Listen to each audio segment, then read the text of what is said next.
Hello friends, સ્વાગત છે તમારું તહેઝીબ એજ્યુકેશનમાં।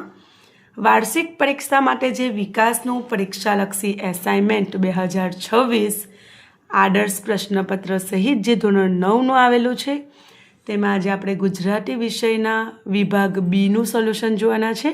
અને ફ્રેન્ડ્સ, અગાઉ પણ આપણે તમારી સાથે વિજ્ઞાન, સામાજિક વિજ્ઞાન અને ગુજરાતી વિષયનો વિભાગ એ અપલોડ કરી દીધેલ છે અને બીજા બધા જ વિભાગનું સોલ્યુશન આપણે ટૂંક સમયમાં તમારી સાથે શેર કરવાના છે।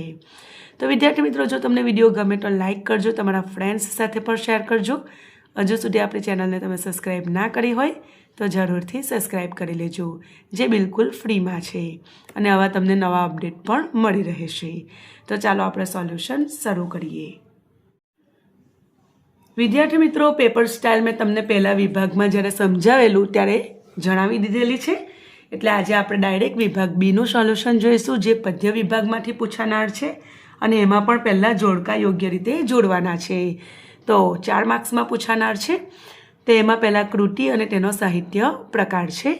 તો પહેલું છે સાંજ સામે શામળિયો, તે ગીત કાવ્ય છે। બીજું પછી સામળિયોજી બોલિયા, તો આખ્યાન ખંડ। મરજીવ્યા, તો સોનેટ છે। રસ્તો કરી જવાના, એ ગઝલ છે। આગળ જોઈએ તો એમાં કૃતિ સાથે આપણે સાહિત્ય પ્રકારને જ જોડવાનો છે। તો પહેલું છે ગુર્જરીના ગૃહકુંજે, તો એમાં જવાબ આવશે ઈ, ગીત છે।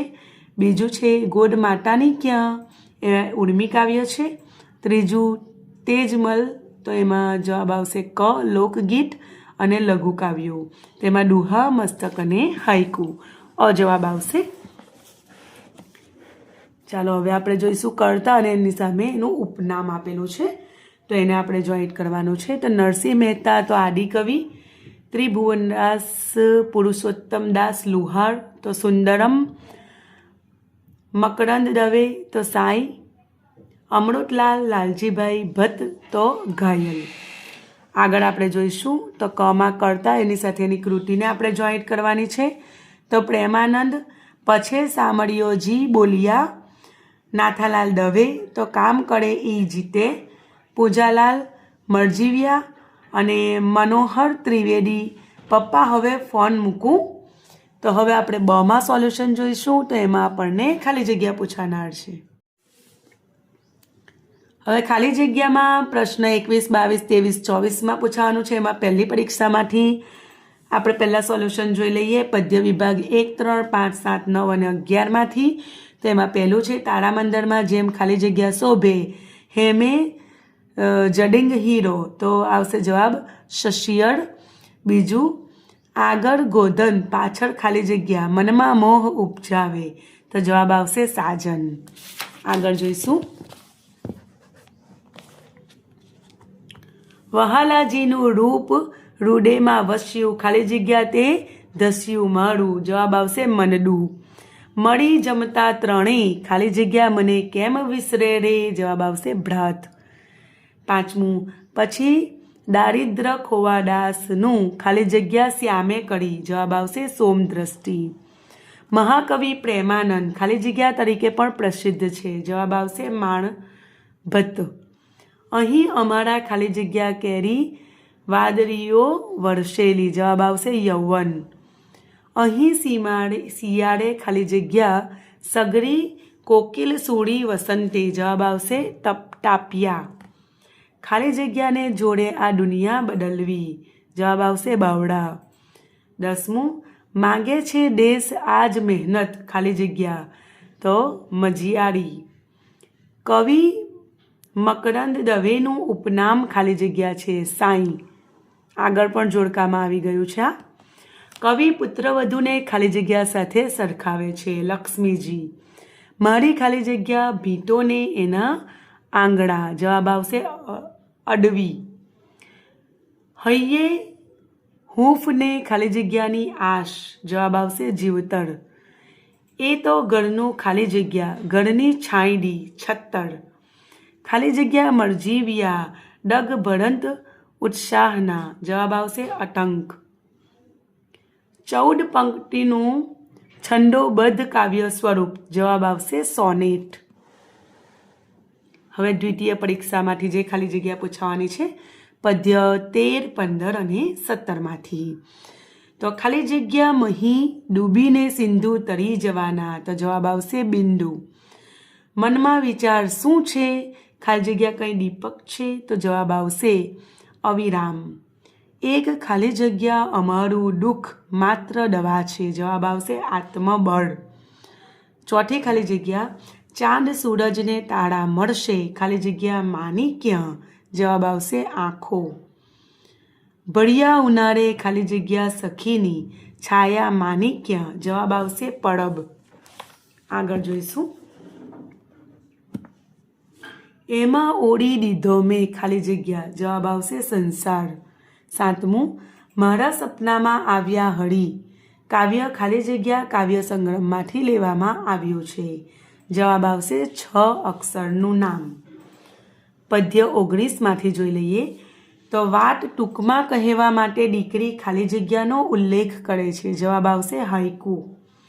કાંટામાં સચવાતું ફૂલમાં કાંટાની ઉપમા ખાલી જગ્યાને આપવામાં આવી છે, જવાબ આવશે હોસ્ટેલ.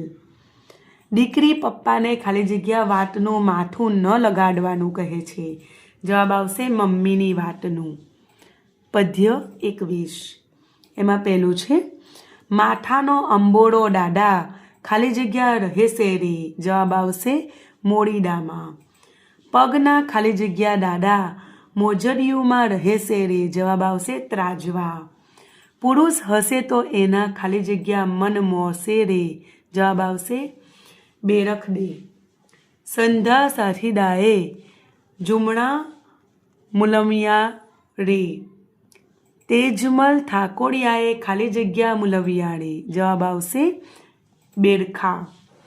પદ્ય 23માંથી જોઈ લઈએ. વિદ્યાર્થી મિત્રો, કવિતાના આધારે જ છે, તમે એક વખત વાંચશો એટલે સરળતાથી તમને યાદ પણ રહી જશે. 3 પંક્તિવાળી કુલ 17 અક્ષરોવાળી રચના ખાલી જગ્યા છે, તો હાઈકુ. જીણાભાઈ રતનજી દેસાઈનું ઉપનામ ખાલી જગ્યા છે, સ્નેહ રશ્મિ. તન ખોટા હૈયા ખાલી જગ્યા, ધરવ ન કશીએ વાત, જવાબ આવશે ફૂટલ. આગને જે પી શકે તે આગને ખાલી જગ્યા શકે, એટલે ઠાળી શકે. ઓકે, હવે એક વાક્યમાં પ્રશ્નના ઉત્તર છે, તેમાં નીચે આપેલા પ્રશ્નોના એક વાક્યમાં ઉત્તર આપો. 2 માર્ક્સમાં પૂછાનાર છે. પ્રથમ પરીક્ષામાં પદ્ય 1, 3, 5, 7, 9 અને 11માંથી જોઈ લઈએ. એમાં પહેલું છે હરિહરધરનો વીરો એટલે શું? તો હરિહરધરનો વીરો એટલે બલરામનો વીરો. બીજું, સાંજનું કયું દ્રશ્ય મનને મોહ પમાડનારું છે? તો સાંજે શ્રીકૃષ્ણની આગળ ગોધણ અને પાછળ સાજન છે, અને આ દ્રશ્ય મનને મોહ પમાડનારું છે.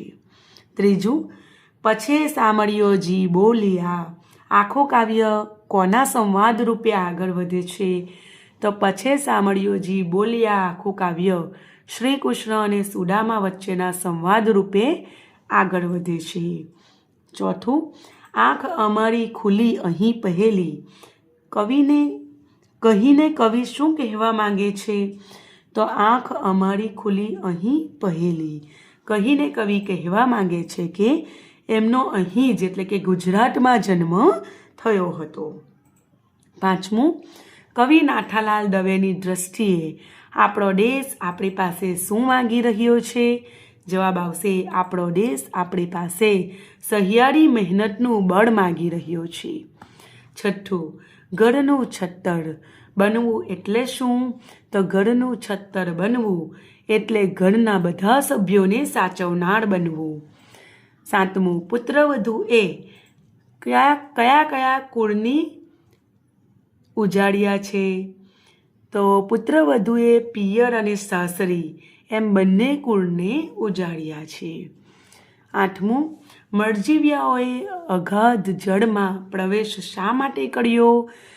મરજીવ્યાએ અગાધ જળમાં પ્રવેશ કર્યો કારણ કે તેઓને ત્યાંથી અખૂટ મણી મોટી કોશ લાવવો હતો. દ્વિતીય પરીક્ષાનો જે સિલેબસ છે પદ્ય 13, 15 અને 17 એમાંથી જોઈ લઈએ. તો એમાં પહેલું છે રસ્તો કરી જવાના. ગઝલના કવિને કાળનો ભય શા માટે નથી? રસ્તો કરી જવાના ગઝલના કવિને કાળનો ભય નથી, કારણ કે એમની પાસે ઈશ્વર સમો ધણી છે. આગળ જોઈ લઈએ. રસ્તો કરી જવાના ગઝલનું કેન્દ્રબિંદુ શું છે? જવાબ, રસ્તો કરી જવાના ગઝલનું કેન્દ્રબિંદુ અડગ આત્મબળ, ખુમારી અને ઈશ્વરમાં શ્રદ્ધા છે. આગળ, હાજર હાથ હજાર હોય. ઉક્તિનો શો અર્થ થાય? તો હાજર હાથ હજાર હોય. ઉક્તિનો અર્થ બધા જ મદદ કરવા તૈયાર હોય એવો થાય. ચોથું, મારા મનની દુવારિકાના સુબા એટલે કોણ? મારા મનની દુવારિકાના સુબા એટલે દ્વારકા નગરીના રાજા શ્રી કૃષ્ણ. પદ્ય 15. દીકરીને હોસ્ટેલ કેવી લાગે છે? દીકરીને હોસ્ટેલ કાંટા જેવી લાગે છે. એસટીડીની દાળથી હટુકું કહીને દીકરી શું કહેવા માંગે છે? એસટીડીની દાળથી હટુકું નહીં, તહુકું કહીને દીકરી પિતાજી સાથે મીઠી મીઠી વાતો કહેવા માંગે છે. પદ્ય 21માંથી જોઈ લઈએ. તો કોરા કાગળનો અર્થ? તો કોરા કાગળનો અર્થ યુદ્ધની ધમકી ભર્યો પત્ર. બીજું, તેજમલે યુદ્ધમાં લડવા માટે પોતાની ચતુરાઈથી શું છુપાવ્યું? તેજમલે યુદ્ધમાં લડવા માટે પોતાની ચતુરાઈથી સ્ત્રીત્વના તમામ લક્ષણો છુપાવ્યા. પદ્ય 23માંથી જોઈ લઈએ. એમાં પહેલું, હાઈકુનું બંધારણ જણાવો. તો હાઈકુ 3 પંક્તિમાં 5, 7, 5 અક્ષરોનું ચોક્કસ બંધારણ ધરાવે છે. મોતને કોણ ડરાવી શકે? જિંદગીની મુશ્કેલીઓથી જે ન ડરે તે મોતને ડરાવી શકે. કળિયુગમાં માણસો કેવા હોય? તો કળિયુગમાં માણસો હૈયા ફૂટલ અને અસંતોષી હોય. અને ચોથું અને છેલ્લો પ્રશ્ન ટૂંક વાક્યમાં જવાબનો, છૈયો ખૂંદતો ખોડો હાઈકુમાં શાના દર્શન થાય છે? તો છૈયો ખૂંદતો ખોડો હાઈકુમાં માતૃત્વની ભાવનાના દર્શન થાય છે. તો વિદ્યાર્થી મિત્રો, જો વિડીયો ઉપયોગી લાગ્યો હોય તો લાઈક કરજો, અને લોંગ ક્વેશ્ચન આન્સર છે એ શોર્ટ ટાઈમમાં આપણે તમારી સાથે શેર કરીશું. Best of luck. ફરી મળીશું નવા વિડીયો, નવા સોલ્યુશન સાથે. ત્યાં સુધી આવજો.